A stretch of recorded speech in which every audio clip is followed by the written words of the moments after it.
বাংলা গানের আকাশে দুটি নাম চিরভাস্বর, হেমন্ত মুখোপাধ্যায় এবং সন্ধ্যা মুখোপাধ্যায়।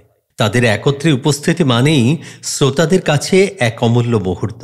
তারে বলে দিও সে যেন আসে না।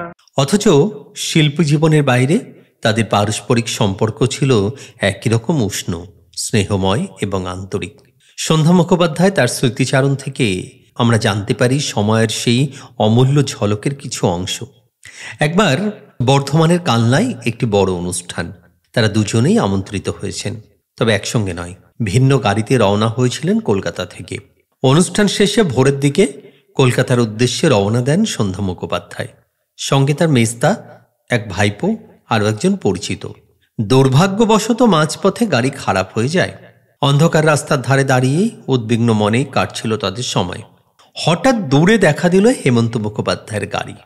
সন্ধ্যার গাড়ি চিনতে পেরেই তিনি আচমকা ব্রেক কষে দাঁড়ালেন, দূর থেকে চিনে নিয়ে ডাক দিলেন। কিন্তু সমস্যার তো সহজ সমাধান ছিল না। হেমন্তবাবুর গাড়িও ইতিমধ্যে পরিপূর্ণ যাত্রীতে ভরা। সঙ্গে ছিলেন অমর দত্ত, যিনি হেমন্ত মুখোপাধ্যায়ের সেক্রেটারির দায়িত্ব সামলাতেন। পাশাপাশি দক্ষ পারকাশন বাদকও ছিলেন। মান্নাদের সঙ্গেও কিছুদিন তিনি একই কাজ করেছিলেন। এমন এক ভিড়কাট্টার মধ্যে হেমন্তবাবু আন্তরিক ডাক দিলেন, এই সন্ধ্যা, উঠে আয়। সন্ধ্যা মুখোপাধ্যায় পরে বলেছিলেন, সেই মুহূর্তে হেমন্তদার মুখখানা এখনো মনে পড়লে হাসি পায়। কোথায় বসবো ভেবে ইতস্তত করছিলাম। শেষে ভাইপো আর আমি সামনের সিটেই গাদাগাদি করে বসলাম। ড্রাইভারের পাশে হেমন্তদা, মাঝখানে ভাইপো আর জানলার ধারে আমি। এত লম্বা একজন মানুষ, অথচ সামনের সিটের সংকীর্ণ জায়গায় হাত পা গুটিয়ে কোনো রকমে বসে থাকা। অসুবিধা যে কতখানি ছিল তা সহজেই অনুমেয়।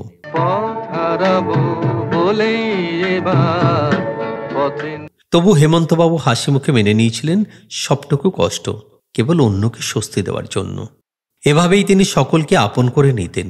কলকাতায় ফিরে এসে সন্ধ্যাকে বাড়ি পর্যন্ত পৌঁছে দিয়ে তবে তিনি নিচের পথে গিয়েছিলেন। সেই সহৃদয়তার স্মৃতি আজও সন্ধ্যা মুখার্জির মনে অমলিন।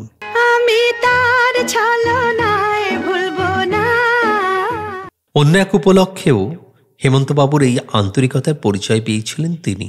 বম্বেতে রেড ক্রসের এক অনুষ্ঠানে অংশ নিতে গেলে সান্তাক্লজ বিমানবন্দরে তাকে অভ্যর্থনা জানাতে হাজির হন স্বয়ং হেমন্ত মুখোপাধ্যায়। শিল্পী জীবনের ব্যস্ত সময়ে এমন উষ্ণ অভ্যর্থনা যে কোনো মানুষের হৃদয় স্পর্শ করে যায়। সন্ধ্যা মুখার্জি নিজেই বলেছেন, এমন নয় যে শুধু আমার জন্যই তিনি এমন করতেন। হেমন্তদার এই স্বভাব আমি বহুবার বহু মানুষের ক্ষেত্রে লক্ষ্য করেছি, আর এটাই আমাকে ভীষণভাবে নাড়া দিত। আরও একটি ঘটনার কথা তিনি তুলে ধরেন। বম্বের বঙ্গভবনে এক উচ্চাঙ্গ সঙ্গীতের আসরে গাইতে গিয়েছিলেন তিনি।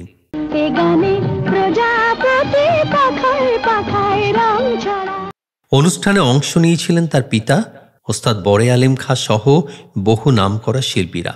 হেমন্ত মুখার্জি এখানে গাইতে নয়, গান শুনতে গিয়েছিলেন। প্রোগ্রাম শেষ করে বেরোতে গিয়েই হঠাৎই সন্ধ্যা মুখোপাধ্যায়ের চোখে পড়ে গেলেন তিনি।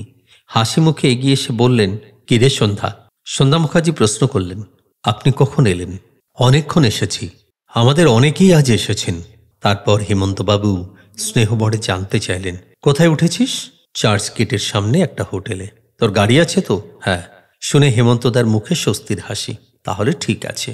এই কয়েকটি সংলাপেই ধরা পড়ে যায় হেমন্ত মুখোপাধ্যায়ের হৃদয়ের গভীরতা। শিল্পী হিসাবে তিনি ছিলেন দিগন্ত প্রসার, অথচ মানুষ হিসাবে আশ্চর্য সরল।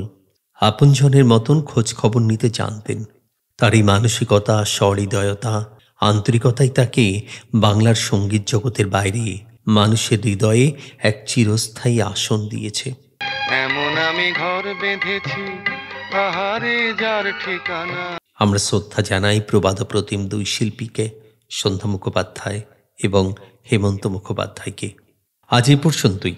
আজকের ভিডিওটি যদি আপনাদের ভালো লাগে তাহলে অবশ্যই লাইক করুন, শেয়ার করুন, আর আমাদের চ্যানেল হ্যাপি সানরাইজ সাবস্ক্রাইব করুন। ধন্যবাদ।